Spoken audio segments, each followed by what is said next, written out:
آپ نے دوست ممالک سے کیا رویہ اپنایا اور جو تحائف بیچے، کیا ان کو یہ بات محسوس نہیں ہوئی کہ یہ ملک کا وزیر اعظم ہے، ہمارے دیے ہوئے تحفوں کو بیچ دیتا ہے بلیک مارکیٹ میں اور اس سے منافع کما کے کھا جاتا ہے؟ اب آپ کی کرتوت یہ ہے اور آپ ملا رہے ہیں اپنے آپ کو شیخ مجیب سے۔ کیا شیخ مجیب پہ بھی 190 ملین پاؤنڈ کا کیس تھا؟ کیا انہوں نے بھی کوئی دوست ممالک کے تحفے جو ہیں وہ بیچ کے کھا گئے تھے؟ آپ بات کیا کرنا چاہتے ہیں؟ آپ نے 1971 کی کبھی تاریخ پڑھی ہے؟ آپ نے دیکھا ہے کہ ہوا کیا تھا؟ کیا آپ تاریخ سے بالکل ناآشنا ہیں؟ اور یہ جو مظلومیت کا آپ ڈھونگ رچا رہے ہیں، مظلوم تو وہ ہوتا ہے جس نے 190 ملین پاؤنڈ کی چوری نہ کی ہو کسی پراپرٹی ٹائکون کے ساتھ مل کے۔ مظلوم تو وہ ہوتا ہے جس نے بلیک مارکیٹ میں تحائف نہ بیچے ہو۔ مظلوم تو وہ ہوتا ہے جس نے اپنے ایسٹ ڈیکلریشن کے اندر تمام اپنی اولاد کو ڈکلیئر کیا ہو۔ مظلوم تو وہ ہوتا ہے۔ آپ نے تو نہ آپ کی ڈیکلریشن کمپلیٹ ہے۔ آج کی 2024 کی سچویشن کو 1971 سے کس طرح ملایا جا رہا ہے، کون ملا رہا ہے، ان کا ایجنڈا کیا ہے، بالکل کلیئر ہے۔ یہ وہ لوگ ہیں جو کہتے ہیں کہ خان نہیں تو پاکستان نہیں، نعوذ باللہ۔ میں پہلے بھی کہہ چکا کہ پاکستان تا قیامت رہے گا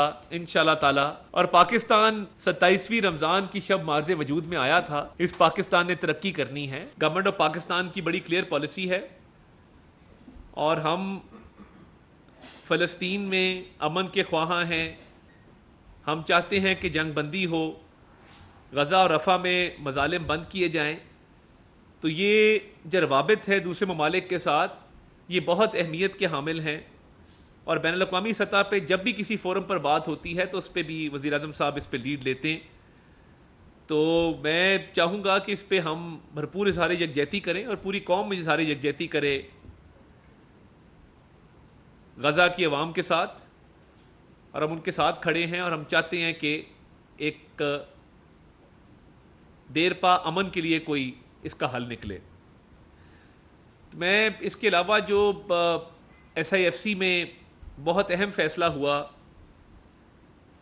کہ انویسٹمنٹ کو اور ٹریڈ کو فروغ دینے کے لیے، اور دیکھیے جہاں بھی جا رہے ہیں وزیر اعظم وہ بات ایک ہی کر رہے ہیں کہ ہم کشکول توڑنا چاہتے ہیں، ہمیں مالی امداد نہیں چاہیے، ہم تجارت کو اور سرمایہ کاری کو فروغ دینا چاہتے ہیں۔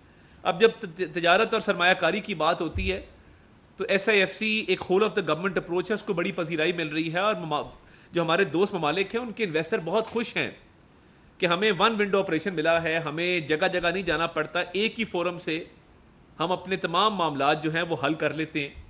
تو وزیر اعظم نے یہ فیصلہ کیا ہے کہ یہ 7 ڈیسک قائم ہوں گے: چائنا ڈیسک، قطر ڈیسک، UAE ڈیسک، سعودیہ ڈیسک، یورپین یونین ڈیسک، امریکہ ڈیسک اور فار ایسٹ ڈیسک۔ یہ 7 ڈیسک جو ہیں وہ SIFC کے اندر قائم کیے گئے ہیں، جو خصوصی طور پہ ان کی توجہ مرکوز ہوگی پاکستان میں سرمایہ کاری لانے پر اور تجارت کے حجم کو بڑھانے پر۔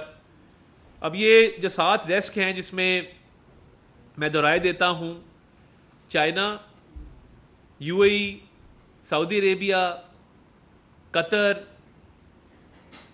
اس کے علاوہ کویت کو بھی شامل کیا گیا ہے، یورپین یونین کو شامل کیا گیا ہے، امریکہ کو شامل کیا گیا ہے، اور فار ایسٹ کو شامل کیا گیا ہے۔ تو اس سے بڑی مدد ملے گی، سرمایہ کاری کو فروغ ملے گا۔ اور آپ دیکھیے کہ UAE کی جو سرکاری پریس ایجنسی ہے انہوں نے $10 ارب مختص کرنے کی خبر ریلیز کی۔ مختص، انہوں نے کہا کہ ہم نے یہ ایلوکیٹ کر دیے ہیں۔ سعودیہ کے ساتھ بھی جو $5 ارب کے حوالے سے انویسٹمنٹ کی بات چیت چل رہی ہے اس میں بھی خاصی پیش رفت ہے، اور انشاءاللہ تعالی جلد آپ کو نظر آئے گا کہ معاہدے سائن ہوں گے اور یہ حتمی شکل اختیار کریں گے معاہدے، اور یہ انویسٹمنٹ انشاءاللہ تعالی پاکستان آئے گی۔ وزیر اعظم کا چین کا دورہ بھی اگلے چند دنوں میں آنے والا ہے، اور یہ بہت اہمیت کا حامل ہے۔ CPEC کے حوالے سے معاملات کو آگے بڑھانا، چین کی جو سرمایہ کاری ہے، چائنیز سیکیورٹی کے حوالے سے جو خدشات ہیں ان کو دور کرنا، اور اس کی مکمل تیاری کی جا رہی ہے، بھرپور تیاری کی جا رہی ہے۔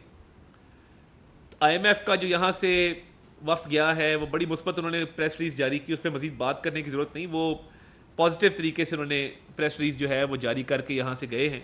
تو میں سمجھتا ہوں کہ آپ اگر کرنٹ اکاؤنٹ ڈیفیسٹ کو دیکھیں کہ تجارتی خسارہ ہمارا کم ہوا ہے، IT کی ایکسپورٹس میں اضافہ ہوا ہے، مہنگائی میں جو ہے وہ کمی واقع ہوئی ہے، آپ اگر پچھلے ماہ سے کمپیئر کریں، پچھلے سال سے کمپیئر کریں، تو مہنگائی کا 17% پہ آ جانا میں سمجھتا ہوں بہت بڑی اچیومنٹ ہے. اور فورن ایکسچینج ریزروز کی اگر آپ بات کریں، زر مبادلہ کے جو ذخائر ہیں، کسی زمانے میں 15 دن کا ہمارے پاس کور ہوتا تھا، اب ہمارے پاس 2 ماہ کا کور اویلیبل ہے.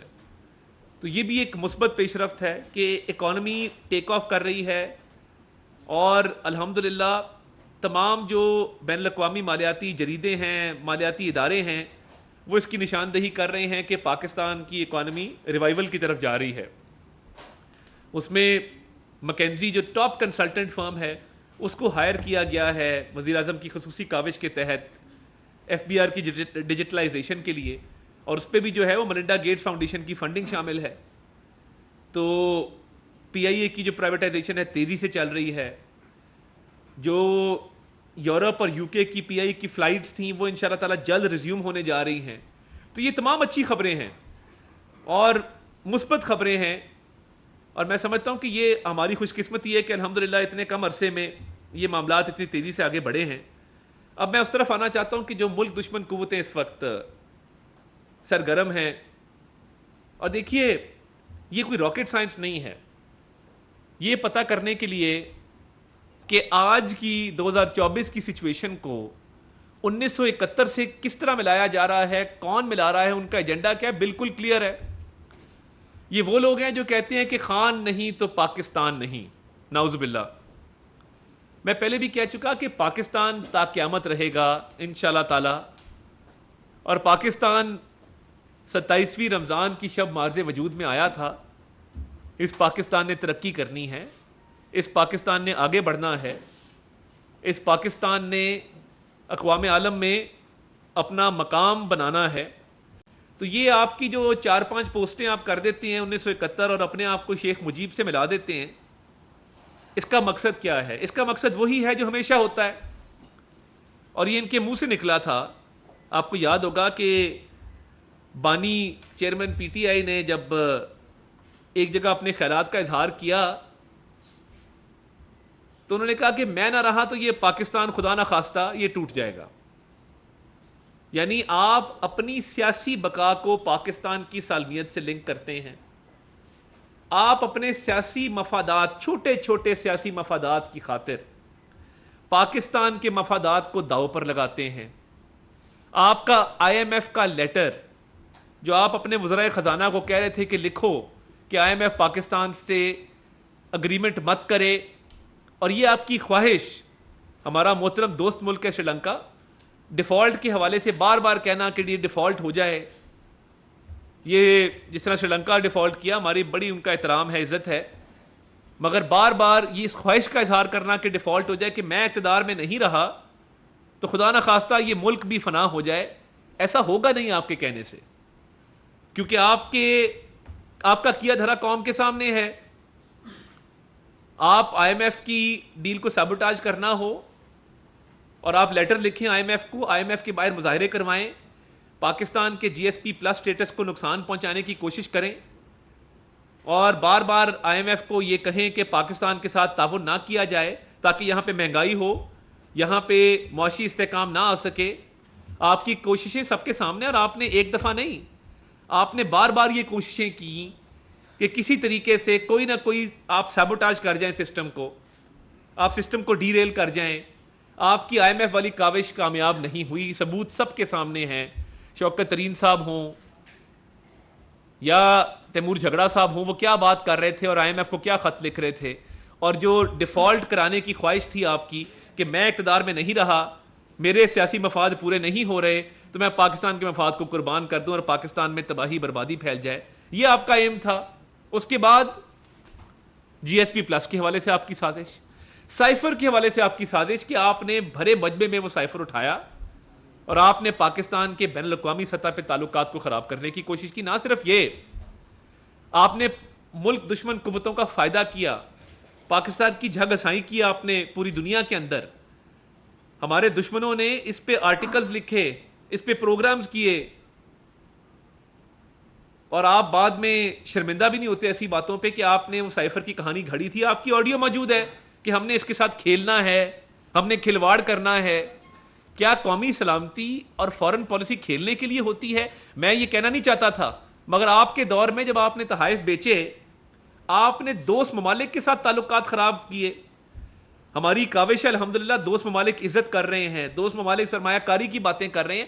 آپ کے دور میں آپ نے دوست ممالک سے کیا رویہ اپنایا، اور جو تحائف بیچے، کیا ان کو یہ بات محسوس نہیں ہوئی کہ یہ ملک کا وزیر اعظم ہے، ہمارے دیے ہوئے تحفوں کو بیچ دیتا ہے بلیک مارکیٹ میں اور اس سے منافع کما کے کھا جاتا ہے؟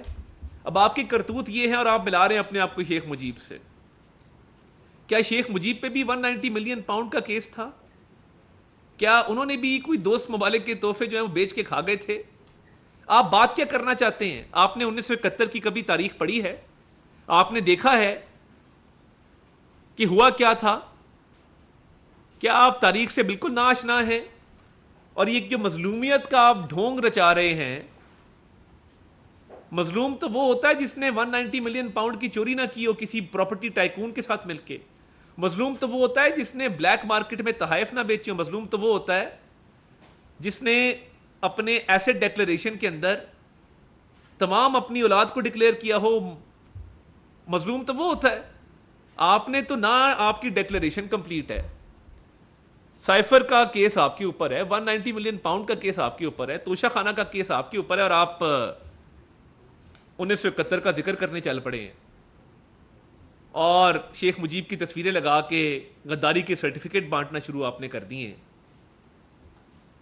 تو یہ وہی سوچ ہے کہ خان نہیں تو پاکستان نہیں، میں اقتدار میں نہ رہا تو پاکستان ٹوٹ جائے گا.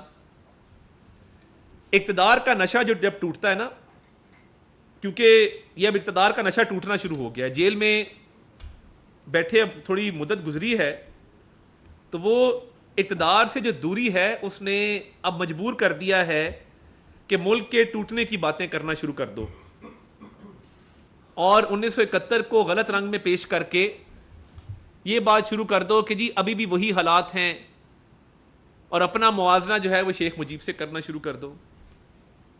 یہ انتہائی افسوسناک ہے کہ ایک جھوٹا بیانیہ گھڑا جا رہا ہے ان لوگوں کی طرف سے جنہوں نے ایک اینٹ نہیں لگائی، جن کو جب ہم 2018 میں اکانومی چھوڑ کے گئے تھے 5.8% جی ڈی پی گروتھ تھی اور اس کی پروجیکشن 6.4% تھی. آپ جب آئے آپ نے کووڈ میں بیس لائن نیچے کی اور آپ نے کہا جی ہم تو تھوڑا سا ہم نے اس میں امپروومنٹ کیا. آپ کے پورے دور میں G D P growth minus میں رہی ہے، اور آپ نے جس طریقے سے ملکی معیشت کو نقصان پہنچایا، بین الاقوامی سطح پہ پاکستان کے تعلقات کو نقصان پہنچایا، آپ نے دوست ممالک سے پاکستان کے تعلقات خراب کیے کیونکہ آپ مصروف تھے. آپ مصروف تھے گھڑیاں کٹھی کرنے میں، انگوٹھیاں کٹھی کرنے میں، فائلوں کو پہیے لگانے میں، القادر ٹرسٹ بنانے میں، مال و دولت کٹھا کرنے میں، سائفر کا کھلواڑ کرنے میں، سائفر سے کھیلنے میں.